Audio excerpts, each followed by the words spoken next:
Hello everyone, welcome and welcome back to my channel. चलिए शुरू करते हैं आज का पार्ट।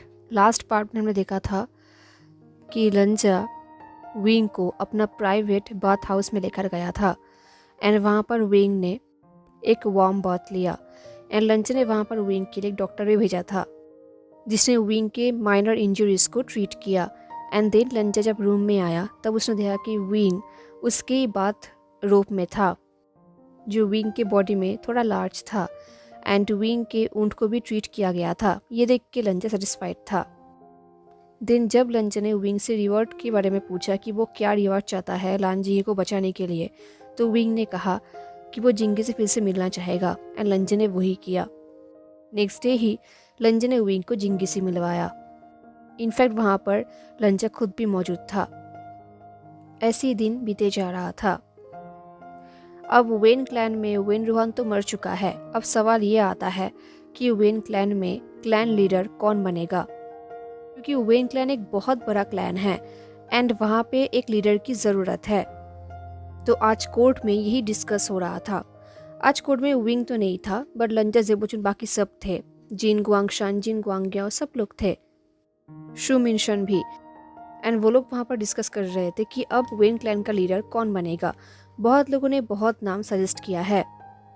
तभी जिन गुआंगशान ने कहा, विक्शिया, मेरे फैमिली के मेंबर वहाँ पर परफेक्ट बैठेगा, क्योंकि वेन क्लैन से लार्लिंग ज़्यादा दूर नहीं है एंड हमारा एक्सपर्टीज एंड एक्सपीरियंस बहुत ज़्यादा है। हमें पता है कि चिशन को कैसे हैंडल किया जा सकता है।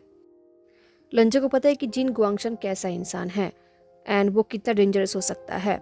बट लंजा ने फिर भी पूछा कि चिशन में जो लोग हैं उनका स्टेट कैसा है, उनका हालत कैसा है एंड जिन गवर्नर उन्हें कैसा बेनिफिट दे सकता है। तभी जिन गुआंगशान ने एक नॉर्मल स्माइल करते हुए कहा, पेक्शिया, चिशन में जो लोग हैं वो लोग भी क्रिमिनल है, क्योंकि वो लोग वेन क्लैन से बिलोंग करते हैं। हमें उनको बेनिफिट देने की ज़रूरत ही नहीं है। हमें बस उन्हें री एडुकेट करना है, उन्हें न्यू तरीके से सब कुछ सिखाना है। एंड मेरे फैमिली में बहुत सारे स्किल्ड लोग भी हैं जो इसमें काम कर सकते हैं। ये सुन के लंजा ने जिन गुआंगशान की तरफ स्टोनी फेस्ट लेकर कहा, एंड जिन गुआंगशान, आप किसको रिकमेंड कर रहे हैं? तभी जिन गुआंगशान ने वो किया एंड स्माइल करते हुए कहा, बिक्शिया, मैं मेरे खुद के नेफ्यू जिन डिशुन को रिकमेंड करूँगा। एंड ऑफकोर्स ये प्रपोजल सुन के लंजा बिल्कुल भी इंटरेस्टेड नहीं था। तभी एक और वॉइस ने कहा, बिक्शिया। लंजा ने उसकी तरफ देखा एंड वो इंसान और कोई नहीं, शू मिनशन था। उसने भी अपने आप को ऑफर किया। उसने कहा कि वो एक अच्छा लीडर बन सकता है वहाँ का। एंड कोर्ट के सारे लोगों ने जिन जिशुन एंड शू मिनशन को ही मेंशन किया कि शायद वो लोग प्रॉपर हो सकते हैं। लंजा कुछ टाइम के लिए सोचा। देन उसने कहा, ये एक बहुत ही इंपॉर्टेंट मैटर है, इसके बारे में मुझे सोचना होगा, मुझे टाइम चाहिए। सब लोगों ने वो किया। तो लंजा ने कहा, हम किसी और दिन इसको लेकर डिस्कस करेंगे। देखते देखते रात हो गया एंड हर रोज़ की तरह लंजा अकेला डिनर करने लगा। एंड वहाँ पर लंजा का फूड टेस्टर भी था एंड पेईरोंग भी था। लंजा एक एम्परर है तो ऑफकोर्स वो जो भी खाना खाता है उससे पहले उसका टेस्ट करता है उसका फूड टेस्टर, चाहे वो जो कुछ भी हो, चाय हो या फिर कोई खाना हो। फूड टेस्टर के टेस्ट किए बिना लंजा वो खाना नहीं खाता। यही वहाँ का ट्रेडिशन है। तो लंजा जब खाना खा रहा था तब पेईरोंग उसके नेक्स्ट डे का रूटीन बोल रहा था, जो हर रोज़ होता है। खाना खाने के बाद लंजा अपना रूम ब्लैक पाइन हॉल में चला गया। विंग अभी तक नहीं लौटा था। लंजा ने अपने कपड़े चेंज कर लिया था एंड अब वो नाइट रोब्स में था। उसने विंग का वेडिंग में दिया हुआ उस बॉक्स को ओपन किया एंड उसने वहाँ से सेकेंड स्क्रोल को बाहर निकाला एंड बेड पे चला गया। उसने बेड पे बैठ के उस पर्पल रिबन को खोला एंड उस स्क्रोल को थोड़ा ओपन किया। लंजा ने देखा कि यहाँ पर भी फर्स्ट स्क्रोल की तरह सेम हैंड राइटिंग है। इसका मतलब सेम इंसान ने ही लिखा है। लंजा ने बस थोड़ा सा ही ओपन किया था और उसे रियलाइज हुआ कि ये फर्स्ट स्क्रोल की तरह कोई पोएम नहीं है, ये एक स्टोरी है, एक फैंटेसी टेल है किसी योन दाओ का। लंजा बेसिकली फिक्शनल नैरेटिव्स नहीं पढ़ता। लंजा को ऐसी स्टोरी पसंद नहीं जहाँ पर एक स्ट्रॉन्ग हंटर या फिर मार्शल आर्टिस्ट हो जो किसी हेल्पलेस ब्यूटी को हेल्प करता हो। उसे ऐसी फैंटेसी स्टोरी बिल्कुल ही पसंद नहीं है। लंजा के हिसाब से ये सब स्टोरी सॉफ्ट माइंडेड पीपल के लिए है जिनके पास बहुत टाइम है एंड लंजा को लगा कि ये स्टोरी काइंड ऑफ वैसा ही है, बट फिर भी लंजा ने इस बार स्टोरी को पढ़ना बंद नहीं किया। उसने स्टोरी को थोड़ा और ऊपर किया, क्योंकि फर्स्ट लाइन ने ही लंजा के इंटरेस्ट को कैप्चर कर लिया था। फर्स्ट लाइन में लिखा हुआ था, योन दाओ हमेशा अकेला रहता था, बट फिर भी वो कहीं भी अकेला नहीं था। ये लाइन पढ़ के लंजा को समझ नहीं आया। वो सोच रहा था ये लाइन कितना रिडिक्यूलस है, इसका मीनिंग क्या हो सकता है। ये बोलते हुए लंजा ने स्क्रोल को थोड़ा और ओपन किया एंड वो स्टोरी को पढ़ने लगा। उस स्टोरी में लिखा हुआ था, योन दाओ एक सिंपल विलेज का एक सिंपल बॉय है जो बहुत स्मार्ट नहीं है, बहुत स्ट्रांग भी नहीं है, बट वो आसपास के लोगों के लाइफ्स के साथ बहुत ज़्यादा इंटरेस्टेड है, इन्वेस्टेड है। योन दाओ को सीखना बहुत अच्छा लगता था, तो उसने ब्लैक स्मिथ से स्टील बनाना सीखा ताकि वो हॉर्स शू बना सके। देन उसने वीवर्स से सिल्क बनाना सीखा ताकि वो कपड़े बना सके एंड उन्हें बेच सके। उसने कुक से नूडल्स एंड हॉट सूप बनाना सीखा ताकि वो विलेज के लोगों के लिए खाना बना सके। योन दाओ हर किसी का दोस्त था, पर उसका कोई फैमिली नहीं था। देन एक दिन उसके गांव में एक ड्रैगन आया जो बहुत ही पावरफुल था एंड वो गांव में बिल्कुल तबाही मचा चुका था। हर तरफ तबाही था, लोग मारे जा रहे थे, स्टॉर्म्स था, रेन्स था, फ्लड्स हो रहा था एंड ये सारा काम वो ड्रैगन हैंगवांगजुन कर रहा था। तो ये देख के उस विलेज के लोगों ने योन दाओ को हैंगवांगजुन को ऑफर किया, क्योंकि हैंगवांगजुन हंग्री था तो उन्हें खाने की ज़रूरत थी। तो सब लोगों ने योन दाओ को ही ऑफर किया, क्योंकि योन दाओ एकदम अकेला था, उसका कोई भी नहीं था, तो वो एक परफेक्ट ऑफर था। तो हैंगवांगजुन मान गया एंड वो अपनी जगह पर चला गया माउंटेन में। एंड ये सब देख के योन दाओ ने भी मना नहीं किया, उसने भी अपने आप को सेक्रीफाइस करने के बारे में ठान लिया। तो वो हैंगवांगजुन के पास जाने लगा। हैंगवांगजुन एक हाई माउंटेन में रहता था, तो वहाँ पर जाने के लिए विवुशियन को 3 दिन एंड 3 रात चलना पड़ा, ट्रेकिंग करना पड़ा, जंगलों से गुजरना पड़ा। तब जाके वो एक माउंटेन में पहुंचा जहाँ पर बहुत स्नो था। योन दाओ वहाँ पर ये सोच के गया था कि जैसे वो वहाँ पर जाएगा वो ड्रैगन उसे अपना खाना बना लेगा एंड उसे मार डालेगा, उसे जिंदा खा लेगा। उस माउंटेन में एक रिवर है, उस रिवर में ही उस ड्रैगन को होना चाहिए। ये सोचते हुए विंग उस तरफ जा रहा था। उसे लगा था कि वो वहाँ पर एक बिग ड्रैगन को देखेगा जिसका बिग टेल होगा, ऐसा वैसा वो सोच रहा था। पर जैसे वो वहाँ पर गया, उसने वहाँ पर एक यंग मैन को देखा जो टॉल था, नोबल दिख रहा था। उसने एक बहुत ही एक्सपेंसिव कपड़ा पहना था, उसके हेयर में कोरल का बना हुआ हेयर पिन था। उसे देख के विंग समझ गया था कि यही वो ड्रैगन होगा, क्योंकि यहाँ पर और कोई आ ही नहीं सकता, कोई रह ही नहीं सकता। तो विंग ने वो करते हुए कहा, हैंगवांगजुन मैं यहाँ पर आपको सर्व करने के लिए आया हूँ, अब जो भी चाहिए मुझसे करवा सकते हैं। ये सुनकर उस यंग मैन ने योन दाओ की तरफ देखा और कहा, तुम मुझे कैसे जानते हो? उस यंग मैन का वॉइस इतना डीप था जैसे कि वो कोई वॉइस नहीं, थंडर हो, बट उसका आई कलर बिल्कुल मॉर्निंग ओशन की तरह दिख रहा था। उस यंग मैन के क्वेश्चन सुनकर योन दाओ आंसर करने ही वाला था एंड जिसे लंजा रीड करने ही वाला था, तभी दरवाजे ओपन होने का आवाज़ सुनाई दिया एंड लंजा चौंक गया। वो सीधा बैठ गया एंड उसने स्क्रोल को इमीडिएटली रोल कर दिया एंड बॉक्स के अंदर डाल दिया। तभी दरवाजे से विंग रूम के अंदर आया। उसने लंजा की तरफ देखा, थोड़ा कंफ्यूज्ड होगा क्योंकि लंजा कुछ कर रहा था। ऑफकोर्स विंग समझ गया था जो लंजा उससे छुपा रहा है, बट एनीवेज उसने कुछ कहा नहीं। दरवाज़ा बंद करते हुए उसने कहा, भिक्षिया। जब विंग दरवाज़ा बंद कर रहा था तब वो लंजा की तरफ पीछे मुड़ा हुआ था, तो लंजा ने उस बॉक्स को अपने ब्लैंकेट के नीचे छुपा लिया। फिर उसने विंग की तरफ देखा। उसने कहा, विंग मुझे तुमसे कुछ बात करनी है। तुम सर्वाइवर वेंस को अपना फैमिली मानते हो, तो तुम बाकी वेंस के बारे में क्या जानते हो? आई मीन वो वेंस जो आईबी चिशन में रहते हैं। ये सुन के विंग स्लोली बेड के पास आया। उसने कहा, भिक्षिया, जो वेंस बचे हुए थे वो लोग तो ऑलरेडी चिशन छोड़ चुके हैं एंड मुझे नहीं लगता कि और कोई वेंस वहाँ पर रहता है। ये नहीं हो सकता। ये सुन के लंजा फ्रॉन्ट हो गया। उसने कहा, ओके देन जो लोग चिशन में रहते हैं उनके बारे में क्या सोचते हो? ये सुन के विंग ने लंजी की तरफ देखा। उसका आइस ब्राइट था, कंसिडरिंग था। उसने कहा, बिक्शिया, वो लोग बाकी लोगों की तरह ही है। जब वेन रूल चल रहा था तब उन लोगों ने भी बहुत सफ़र किया था, क्योंकि हम सबको पता है कि वेन रूहान एक अच्छा काइंड गवर्नर तो था नहीं। हाँ, कुछ लोग थे जिनको उनसे बेनिफिट मिलता था, बट वो लोग मेजोरिटी लोग नहीं थे, माइनॉरिटी थे। एंड शायद वेन रूहान के मौत के बाद वो लोग चिशन छोड़ भी चुके हैं, जब से कोर्ट ने चिशन को हड़प लिया है। लंजे ने कहा, हड़प लिया है? क्योंकि कोर्ट तो लंजा ही था। तो विंग ने स्माइल किया, जो कि नाइसली नहीं था। विंग ने कहा, बिक्शिया, आपको पता है ना जीत के साथ साथ क्या मिलता है? जो क्लैन हारता है वहाँ पर जो भी वैल्यूएबल थिंग्स होते हैं, जैसे कि gold, jewelleries, fine furniture, art, wine, in fact women, जीतने वाले लोग उन सारी चीज़ों को हड़प लेते हैं वॉर के बाद। तो ऐसा ही हुआ है। अभी जिशन में कोई भी अच्छा चीज़ बचा ही नहीं है। जो भी बचे हैं वो सारे पुअर हैं, उन्हें कुछ भी नहीं करना आता। एंड इस बात को लेकर मैं श्योर हूँ। ये सुन के लंजे ने अपने कंसर्ट की तरफ देखा कुछ टाइम के लिए। वो सोच रहा था उसके कोर्ट में जितने भी लोग थे, जितने भी मिनिस्टर्स थे, उससे ज़्यादा वैल्यूएबल बात तो उसका कंसर्ट कर रहा है। तो लंजे ने कहा, फिर भी वहाँ पर एक गवर्नर तो अपॉइंट करना ही होगा।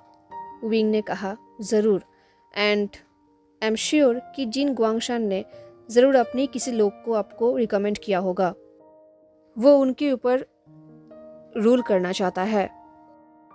उस लैंड का जो भी वैल्यू है वो उन्हें हड़पना चाहता है, एक मॉस्क्यूटो की तरह। अगर वो खुद ये नहीं कर सकता तो वो अपने किसी लोग को भेजेगा ये करने के लिए, एंड आपको ऑफर करेगा। तो ज़रूर वहाँ पर जिन गुआंगशान ने, ओयांग वीफेई ने एंड शू मिनशन ने अपने को ऑफर किया होगा, है ना? ये सुनकर ही लंजा कुछ टाइम के लिए शॉक्ड हो गया। लंजा सोच रहा था क्या कोर्ट के दौरान विंग वहाँ पर था, बट ये तो हो ही नहीं सकता, रिडिकुलस है, क्योंकि विंग के कॉन्सर्ट है, एम्पर का कॉन्सर्ट। अगर वो वहाँ के आसपास भी जाएगा तभी वहाँ पर अनाउंसमेंट हो जाएगा कि वो वहाँ पर जा रहा है। तो अगर विंग वहाँ पर नहीं था तो वो एग्जैक्ट बातें कैसे कर सकता है? वो कितना इंटेलिजेंट है।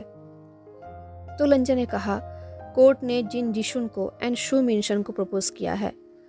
ये सुन के विंग ने कहा, बिक्शिया, ये दोनों ही डेंजरस चॉइसेस हैं। लंजा ने कहा, तो विंग किसको प्रेफर करता है? ये सुन के विंग ने शाय किया। वो लंजे के सामने घुटनों में बैठ गया। उसने कहा, क्या बिक्शिया को पता है कि कोर्ट ने मुझे एज अ कंसोर्ट क्यों चुना है? ये सुन के लंजा फ्रॉन्ड हो गया। अब ये क्वेश्चन कहाँ से आ गया? तो लंजा ने कहा, क्योंकि तुम एक अच्छा फाइटर हो। ये सुन के विंग ने एक स्मॉल स्माइल किया। उसने कहा, बिक्शिया गलत नहीं है, बट एक और रीज़न भी है, एंड वो रीज़न ये है कि मैं किसी ग्रेट फैमिली के साथ टाइड अप नहीं हूँ। मैं किसी ग्रेट फैमिली से बिलोंग नहीं करता, इसलिए बिक्शिया का कोर्ट मुझे ही चाहते थे, किसी ने भी अपोज नहीं किया। एंड आप तो जानती हैं कि हर एक प्रमोशन के साथ एक डिसएडवांटेज आता है, बट जब तक लोगों को फ़ायदा मिलता है तब तक लोग डिसएडवांटेज को इग्नोर करते हैं। विंग जिस तरीके से बात कर रहा था, लंजे को अपने बचपन के टीचर्स याद आ रहे थे। उसके टीचर्स ऐसी ही बात किया करते थे। एंड अब लंजा क्यूरियस था। उसने कहा, एंड तो? विंग ने लंजे की तरफ देखा। उसने कहा, बिक्शिया ऐसे किसी को चिशन में रूल करने के लिए अपॉइंट नहीं कर सकते। जो सॉल्यूशन मेरे ऊपर अप्लाई हुआ था वो यहाँ पर अप्लाई नहीं हो सकता। बिक्शिया किसी ऐसे इंसान को अपॉइंट नहीं कर सकते जो अपने फ़ायदे के लिए चिशन को ख़त्म कर देगा या फिर चिशन को एडवांटेज के हिसाब से यूज़ करेगा। एंड अगर बिक्शिया ने किसी ऐसे इंसान को अपॉइंट किया जो एक बहुत ही लार्ज फैमिली से आता है, जो कि पावरफुल है, सक्सेसफुल है, तो सिचुएशन आएगा ही नहीं, तो बहुत अच्छा होगा। तो इस हिसाब से मैं जिन जिशुन को रिकमेंड करूँगा। ये सुन के लंजे ने विंग की तरफ देखा। वो सोच रहा था कि जिन गुआंगशन का बड़ा बेटा है जिन जिशुन, एंड सच में ये अच्छा चॉइस है। देन जिन गुआंगशन ने उसे क्यों नहीं रिकमेंड किया? अब लंजे क्यूरियस था। उसने विंग की तरफ देखा और कहा, एक्सप्लेन। तो विंग ने कहा, बिक्शिया, जिन जिशुन का बहुत सारा फ्लॉज है, मैं मानता हूँ, बट वो कोई कावर्ड नहीं है और ना ही वो एक पावर हंग्री इंसान है। ज़रूरत पड़ने पर वो बहुत ही राइटियस एंड इवन हैंडेड इंसान बन सकता है। वो अपने पापा की उंगलियों पे नाचता नहीं है, एटलीस्ट बाकी लोगों की तरह तो बिल्कुल भी नहीं। वार के बाद सर्वाइवर वेंस के अगेंस्ट बहुत लोगों ने बात किया था, सिर्फ वही था जिसने उनके फेवर में बात किया था मेरे साथ साथ। एंड हाँ, ऑफकोर्स उसका भी रीज़न था। ये बोल के विंग ने एक शार्प स्माइल किया एंड लंजा को समझ नहीं आया कि विंग क्या कहना चाहता है। तो लंजा कन्फ्यूजन देखकर विंग ने कहा, आपको तो पता ही है बिक्शिया कि जिन जिशवान जिया न्याली के साथ अभी मैरिड है, बट उस टाइम वो लोग मैरिड नहीं थे एंड जिया न्याली मेरी बहन है, तो उनका दिल जीतने के लिए जिन जिशवान ने मेरा साथ दिया। लंजा ने कहा, तुम्हारा प्रपोज़ल इंटरेस्टिंग है, अगर सब कुछ सही रहा तो मैं ऐसा ही करूँगा। ये सुन के विंग ने एक सॉफ्ट स्माइल किया। उसने कहा, ज़रूर बिक्शिया। इस बार विंग के टोन में एक थोड़ा बहुत लाफ्टर था, एक टीज था जो लंजा ने मिस नहीं किया। विंग का आइस फ्लोर की तरफ था, तो लंजा ने विंग की तरफ स्लोली देखा और कहा, अगर मैं जिन जिशवान को चीशन भेजूँगा, देन उससे ऑर्डर रिसीव करने के लिए मैं सबसे पहले यहाँ पर उसे बुलाऊँगा उसके फैमिली के साथ। ये सुन के विंग ने लंजा की तरफ देखा एंड विंग को देखकर लंजा शॉक्ड हो गया, क्योंकि विंग के आंखों से आंसू निकल रहा था। सडनली विंग अपने सिर झुकाकर लंजा को वो करने लगा। उसने कहा, थैंक यू बिग। तभी लंजा ने कहा, थैंक यू की ज़रूरत नहीं है, तुमने मुझे सर्व किया है, मैंने कुछ भी नहीं किया है। तो विंग ने कहा, देन मैं यही होप करता हूँ कि ये कंसर्ट बिक्शिया को फ्यूचर में भी हेल्प कर पाएगा जब उनको हेल्प की ज़रूरत होगा। इस बार विंग के वॉइस में एक स्ट्रेट फॉरवर्डनेस था, कोई टीज़ वगैरह नहीं था, कोई फ्लर्ट नहीं था एंड इससे लंजा थोड़ा बहुत डिसअपॉइंटेड फील कर रहा था। इस तरफ जब जिन जिशवान को ये न्यूज़ मिला कि उसे चीशन में भेजा जाएगा लीड करने के लिए, तब उसने कैपिटल को बेक किया, कोर्ट को, कि वो जाएगा चीशन में, बट उससे पहले वो अपने बेटे का फर्स्ट मंथ सेलिब्रेशन करके जाना चाहता है। उसके बाद वो पैलेस में जाएगा एंड देन चीशन में जाएगा। तो ये सुन के लंजा मान गया। इस तरफ जिन गुआंगशान, जो अनसरप्राइजिंगली इस चीज़ को मान गया, उसने अपोज नहीं किया। उसने कहा कि बिक्शिया ने एक एक्सीलेंट चॉइस किया है। देन उसके बाद लानसिजन ने लंजा को इन्फॉर्म किया कि जबकि लंजा ने जिन जिशुन को रिजेक्ट कर दिया है, तो जिन जिशुन गुस्से में लानलिंग चला गया है एंड जाते वक्त उसने बहुत सारे ब्रोथल्स में एंड होटल्स में तबाही मचा कर गया है, जो लंजा ने एक्सपेक्ट कर ही रहा था। एनीवेज बहुत जल्दी जिन जिशुन अपनी फैमिली के साथ यहाँ पर आने वाला है, तो लंजा को लगा था कि ये सुन के विंग बहुत हैप्पी होगा, एक्साइटेड होगा अपने बहन को देखने के लिए, अपने नेफ्यू को देखने के लिए।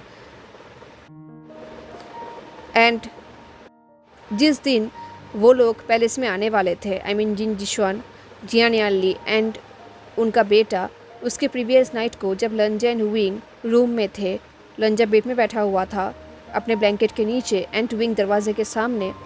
लंजा ने विंग से पूछा, विंग अपने फैमिली के साथ मिलने के लिए हैप्पी नहीं है?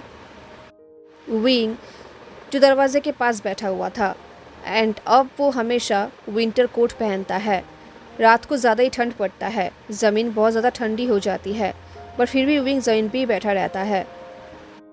उसने कहा, ऑफ कोर्स मैं हैप्पी हूँ।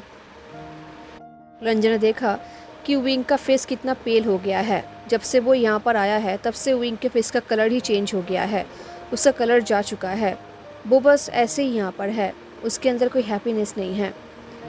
लंजा ये सोच ही रहा था, तभी विंग ने कहा, लगभग 1 साल बाद मैं सीजीए को देखने वाला हूँ, बट ये सुन के लंजा ने कहा, बट विंग ने लंजा की तरफ देखा और कहा, मैंने मेरे नेफ्यू आलिंग का 1 मंथ बर्थडे सेलिब्रेशन मिस कर दिया है। इनफैक्ट मैं कोई गिफ्ट भी नहीं भेज पाया एंड मेरे पास अभी कुछ देने के लिए है भी नहीं। ये सुन के लंजा शॉक्ड होकर विंग को देख रहा था। विंग जो एम्परर का कंसर्ट एंड वो लिटरली अभी एम्परर के बेड चेम्बर में है एंड वो ये कह रहा है कि उसके पास देने के लिए कुछ है नहीं। लंजे ने पूछा, अगर तुम्हें चांस मिलता तो तुम क्या देते? विंग ने अपने आप को टाइटली हग कर लिया एंड वो दरवाजे के सामने कर्ल्ड होकर बैठ गया। उसने कहा, विक्शिया, मैं हमेशा इमेजिन करता था कि मैं मेरे नेफ्यू को मेरे हाथों का कुछ बना हुआ दूंगा। मैं कुछ हाथों से बनाऊंगा उसके लिए, बट अब ये अप्रोप्रिएट नहीं है क्योंकि अब मैं एक फ़ाइटर बन चुका हूँ। मैंने बहुत फ़ाइट किया है, बहुत लोगों को मारा है, तो मेरे हाथों में अभी ब्लड है। एंड वैसे भी वो कुछ फाइन एक्सपेंसिव हाई क्वालिटी का चीज़ डिज़र्व करता है, जैसे कि सिल्वर, कोई ज्वेलरी, ऐसा कुछ। तो मैं सीजीए के फर्स्ट सन को ऐसे ही कोई गिफ्ट कैसे दे सकता हूँ? ये बोल के विंग ने हंसा, जो एक फर्स्ट स्माइल था। विंग ने अपने को शेक करते हुए कहा, बट एनीवेज विक्शिया, आई एम सॉरी, अब मेरे बातों पे ध्यान मत दीजिए, मैं कुछ भी बोलता रहता हूँ। लंजे विंग की तरफ देख रहा था। विंग जो दरवाजे के पास बैठा हुआ था कर्ल्ड होकर, उनकी शादी का लगभग 1 मंथ हो चुका है एंड इस 1 मंथ में ऐसा एक भी दिन नहीं गया था जब लंजा अकेला रहा था रात को, क्योंकि हर रात विंग उसके साथ रहता है, बेड पे ना सही एटलीस्ट उसके रूम में। उसका टायरलेस प्रेजेंस हमेशा रहता है। कभी वो टीज करता है, कभी साइलेंट रहता है, बट हमेशा रहता है। एंड वो खुद से कहीं भी कुछ भी नहीं मांगता। जब लंजा कुछ ऑफर करता है तब जाके वो उसे एक्सेप्ट करता है। ये सोचते हुए लंजा ने शाई किया एंड वो उठकर खड़ा हुआ। उसने अपना विंटर कोट पहन लिया एंड देन वो अपने जूते को पहनने लगा। जूते पहनते हुए उसने विंग से कहा, खड़े हो जाओ। तो विंग भी कंफ्यूज था, बट वो इमीडिएटली खड़ा हो गया।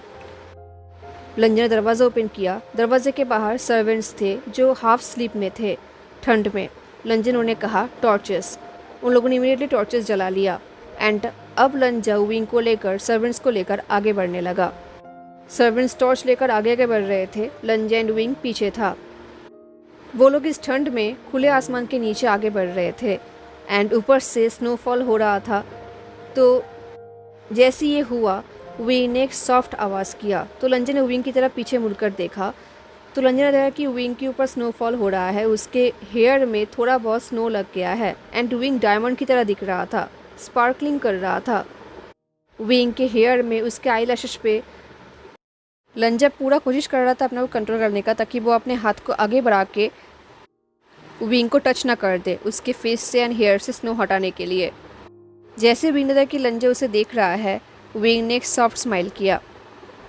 उसने कहा, ये थॉट कितना ब्यूटीफुल है ना, जब हमें ये पता होता है कि ठंड के दौरान हमारे पास एक वार्म घर है जहाँ पर हम जाकर आराम कर सकते हैं। ये सुन के लंजा ने कुछ कहा नहीं। उसने फिर से टर्न किया एंड वो लोग आगे बढ़ने लगे। बाहर एक्सट्रीमली ठंड था। एनीवेज फाइनली उन लोगों ने कोर्टयार्ड क्रॉस कर दिया एंड वो लोग एक रूम में आ गए।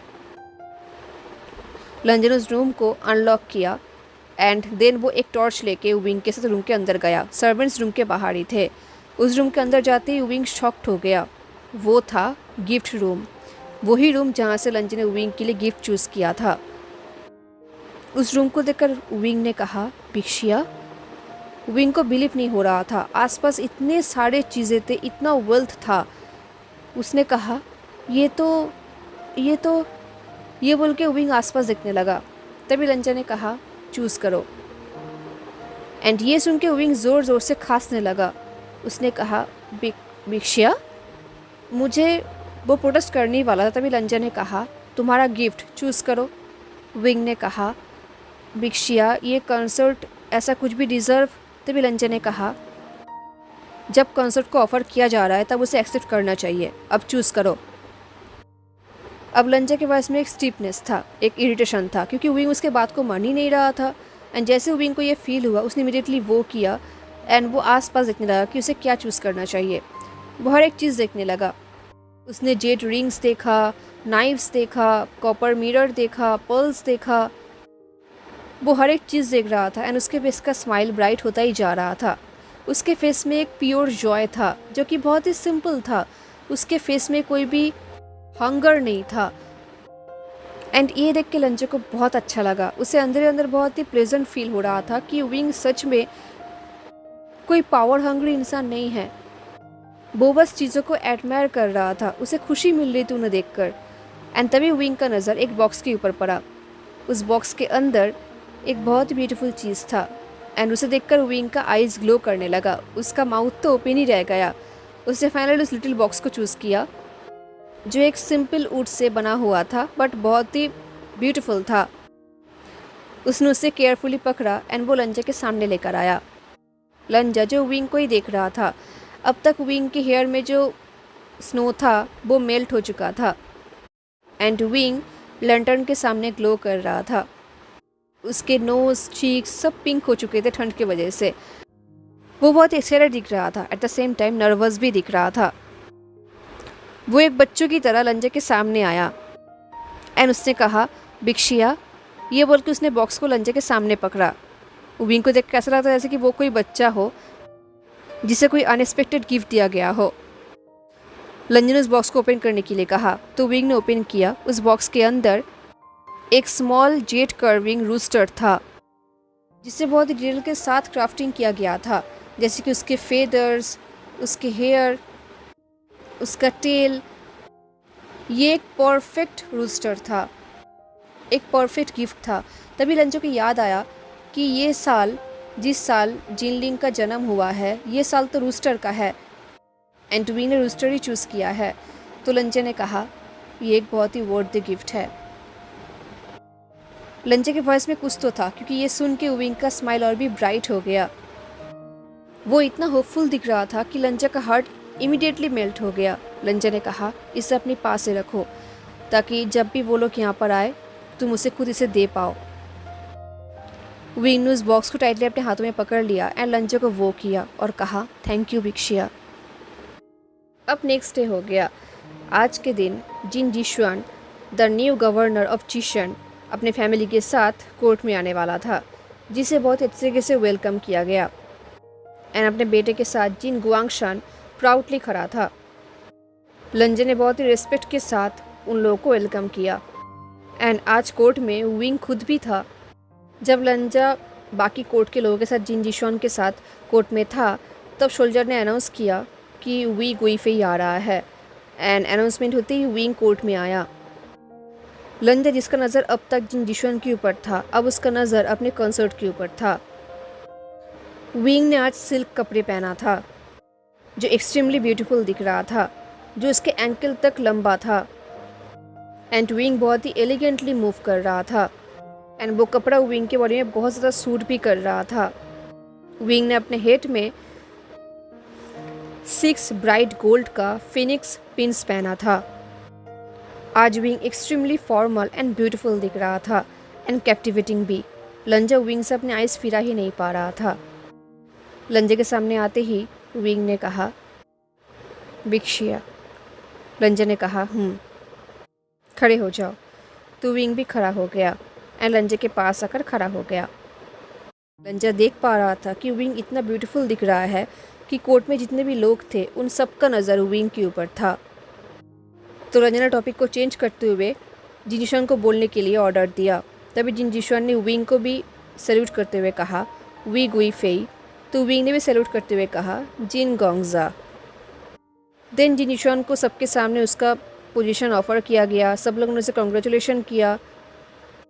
तभी लंजा ने विंग का एंड जियांग चंग का फेस देखा। उन दोनों का ही फेस का एक्सप्रेशन बिल्कुल सेम था, जो कि था स्टोनी फेस्ड, जैसे कि उन लोगों को जिन जिशुआन के साथ कोई पर्सनल दुश्मनी है। लंजा ये सोच ही रहा था तभी एक सर्वेंट विंग के पास आए एंड उन्होंने विस्पर करते हुए कहा वी गुइफेई, जिन फुरेन आपके लिए वेट कर रही हैं। ये सुनते ही विंग ने लंजे की तरफ देखा। लंजे ने ऑलरेडी ये सुन लिया था तो लंजे ने नोट किया एंड विंग स्माइल करते हुए वहाँ से चला गया अपने सीजे से मिलने के लिए। कुछ टाइम बाद कोर्ट को डिसमिस्ड किया गया। लंजा कोर्ट से निकल गया एंड वो डायरेक्ट कोर्टयार्ड के अंदर जाने लगा। वो सीधा जिंगशी की तरफ जाने लगा था क्योंकि लंजा को पता था कि अभी विंग अपने बहन के साथ जिंगशी में ही होगा। विंग ने रिक्वेस्ट किया था कि वो अपनी बहन के साथ जिंगशी में ही बात करना चाहता है, तो लंजा वहाँ पर जाने लगा था। जब वो जा रहा था वो रेयर पैलेस को क्रॉस कर रहा था एंड ऑफ कोर्स वहाँ पर उसका कंक्यूबाइंस थे जो उसके लिए वेट कर रहे थे, बट लंजा ने उन्हें इग्नोर किया। वो देखते देखते जिंगशी के आउटसाइड पहुँच गया। इससे पहले वो आगे बढ़ पाता उसे कुछ वॉइसेस सुनाई दिया तो वो रुक गया। वो वॉइस था विंग का जो कह रहा था सीजीए मैं आपको ये भी बोल रहा हूँ, अगर उसने आपसे अच्छा बिहेव नहीं किया तो आपको मुझे बोलना ही होगा, प्रॉमिस करो। वो जैसा ही कोई मिस्टेक करेगा अब मुझे चिट्ठी लिखोगे, मैं इमीडिएटली उसके पास पहुँच जाऊँगा, उसे सबक सिखाऊँगा, एंड देन मैं आपको एंड आर्लिन को किसी सेफ जगह पर लेकर जाऊँगा। विंग का ये टोन लंजा पहली बार सुन रहा था। तभी लंजा ने विंग की बहन की वॉइस सुनी। विंग की बहन सीजे ने कहा, आशुआन बहुत अच्छा है, वो बहुत अच्छा बिहेव करता है, एंड वैसे भी अब वो मेरा हस्बैंड है, एंड अब वो जहाँ पर भी जाएगा मुझे उसके साथ ही जाना पड़ेगा। एंड आई होप तुम ये बात अब समझ सकते हो, क्योंकि अब तुम्हारा भी एक हस्बैंड है ना। विंग ने कहा, सीजीए बिक्शिए कहीं पर भी नहीं जाते, एंड ऑफ कोर्स अगर वो कहीं पर भी जाएंगे तो मैं उन्हें फॉलो करूँगा ही, बट वो नहीं जाते, उनका लाइफ यहाँ पर है तो मेरा भी यहाँ पर ही है। ये सुन के सीजे ने कहा, तो इसका मतलब अभी अभी जो आशियान ने मुझे प्रॉमिस किया कि मेरे रेस्क्यू के लिए वो चिशान जाएगा, उसे वो प्रॉमिस नहीं करना चाहिए क्योंकि वो जा ही नहीं पाएगा। लंजे इतने टाइम से बाहर ही खड़ा था, ये सब सुन रहा था, बट अब उसके लिए ज़्यादा टाइम तक बाहर खड़ा रहना ठीक नहीं है, तो उसने पेईरोंग की तरफ देखा एंड इशारा किया, एंड पेईरोंग ने इमीडिएटली लंजे के आने का अनाउंसमेंट किया। तभी जिंगशी का दरवाज़ा ओपन हो गया एंड उस दरवाजे को ओपन किया विंग ने। विंग अभी भी अपने कोट के ड्रेस में ही था एंड वो एक्सट्रीमली ब्यूटीफुल दिख रहा था। लंजा का नज़र उसके आइज़ की तरफ एंड उसके लिप्स की तरफ जा रहा था, जो बहुत ही अट्रैक्टिव दिख रहा था। विंग ने एक स्मॉल स्माइल की और कहा, बिक्शिया। सडनली लंजा को बहुत ही फ्यूरियसली पॉजिटिव फील होने लगा, पता नहीं क्यों। तभी लंजा को रियलाइज़ हुआ कि वहाँ पर सिर्फ विंग ही नहीं, उसकी बहन जियान याली भी है। तभी विंग ने कहा, प्लीज़ अंदर आइए, आप जियान याली से मिलिए। याली अंदर बैठी हुई थी। लंजे के अंदर जाते ही याली उठकर खड़ी हुई। जैसे ही लंजा अंदर गया, याली ने अपने बेटे को अपने बाहों में उठा लिया एंड उसने वो करने की कोशिश किया, बट लंजा ने इमीडिएटली कह दिया, कोई ज़रूरत नहीं। याली ने कहा, बिक्शिया। तभी विंग ने याली के हाथ को पकड़ लिया ताकि उसे वो ना करना पड़े एंड उन्हें खड़े होने में हेल्प किया। लंजे ने पहली बार विंग की बहन को देखा था। लंजा देख रहा था कि विंग का बहन सच में बहुत ही खूबसूरत है। उनका फेस का फीचर बहुत ही सॉफ्ट है, वाइट आईज़ है, उनका फेस का शेप एक स्मॉल हार्ट शेप्ड है एंड फ्रेजाइल भी है, जबकि विंग का फेस बहुत ज़्यादा स्ट्रॉन्ग दिखता है। एंड याली सच में बहुत ही स्वीट है। लंजे ने कहा, फुरेन, आपका यहाँ पर स्वागत है। विंग आपके बारे में बहुत बात करता है, आपका बहुत तारीफ़ करता है। ये सुन के याली ब्लश करने लगी। उन्होंने अपनी आंखों को झुका लिया। उन्होंने कहा, थैंक यू बिक्शिया। मैं ये देख के बहुत ही खुश हूँ कि आशियान का यहाँ पर एक घर है, वो बहुत ही स्पेशल है एंड आई एम श्योर बिक्शिया को ये बात पता है। ये बोलते वक्त याली ने लंजे की तरफ देखा एक शार्पनेस के साथ। ये देख के लंजे भी चौंक गया। तभी लंजे ने विंग की तरफ देखा। विंग जो अपनी बहन की तरफ ग्लेयर कर रहा था। लंजे ने विंग की तरफ देखते हुए कहा, वो स्पेशल है। लंजे का टोन एक्सट्रीमली लो था, सॉफ्ट था एंड ये सुनते ही विंग ने लंजे की तरफ देखा शॉक्ड होकर, जैसे कि वो सब कुछ भूल ही चुका हो, क्योंकि लंजा काइंड ऑफ फ्लर्ट कर रहा था इस विंग के हिसाब से। याले ने कहा, आई एम सॉरी कि मैं आपका वेडिंग अटेंड नहीं कर पाया। एक्चुअली आलिंग तभी बॉर्न हुआ था, बट थैंक यू बिक्शिया, आप मेरे आशियान का इतना ख्याल रख रहे हैं। तभी लंजे ने कहा, उसका ख्याल रखना इजी तो नहीं है, बट हाँ, मेरे हिसाब से मेरा एफर्ट वर्दी है। ये सुन के विंग ने कहा, बिक्शिया, आप तो ऐसे बात कर रहे जैसे कि मैं कोई पेट हूँ। ये सुन के याली हंसने लगी। याली ने कहा, बिक्शिया बिल्कुल सही कह रहे हैं, आशियान तुम्हें अच्छा बिहेव करना चाहिए। तभी विंग ने कहा, सीजीए मैं करता हूँ। सीजीए ने कहा, आई एम श्योर तुम करते हो। ये बोल के सीजीए ने फिर से लंजे की तरफ देखा एंड फिर से कहा, आई एम श्योर तुम करते हो। लंजे समझ के आता कि सीजीए क्या बोलना चाहती है, तो लंजे ने नोट किया एंड देन लंजे ने अपने कंसर्ट की तरफ देखा। वो विंग से अपना आइज़ फिरा ही नहीं पा रहा था एंड ये बात सीजीए भी देख पा रही थी। ये चीज़ लंजे भी जानता है। तो लंजन ने कुछ टाइम के लिए विंग को देखा, फिर उसने सीजे से कहा प्लीज़ अपना विज़िट एंजॉय कीजिए। सीजे ने नोट किया एंड फिर सैल्यूट करते हुए कहा थैंक यू विक्शिया। विंग ने भी सैल्यूट करते हुए कहा थैंक यू विक्शिया। एंड विंग का वॉइस सच में बहुत ही थैंकफुल था। लंजन ने एक बार विंग की तरफ देखा एंड देन वो जिंग से चला गया। हेलो एवरीवन, तो कैसा लगा आपको आज का पार्ट ज़रूर बताना। मिलते हैं नेक्स्ट पार्ट में। तक later take care, stay safe, bye.